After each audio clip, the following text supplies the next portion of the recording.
कांदा आणि दूध दरवाढ संदर्भात बारामतीमध्ये खासदार सुप्रिया सुळे यांच्या उपस्थितीमध्ये जनआक्रोश आंदोलन करण्यात येत आहे। बारामती शहरातील 3 हत्ती चौकामध्ये हे आंदोलन होत आहे। यामध्ये खासदार सुप्रिया सुळे, युगेंद्र पवार यांच्यासह राष्ट्रवादी काँग्रेस शरद पवार गटाचे कार्यकर्ते मोठ्या संख्येने सहभागी झालेत।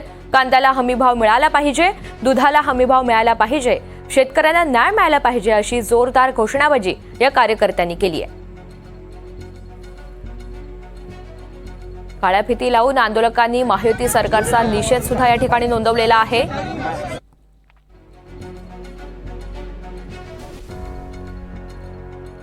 तर या आंदोलनाला आता सुरुवात झालेली आहे। याचीच आपण लाईव्ह दृश्य पाहतोय। कांदा आणि दूध दरवाढ संदर्भात बारामतीमध्ये खासदार सुप्रिया सुळे यांच्या नेतृत्वात हे आंदोलन सुरू झालंय।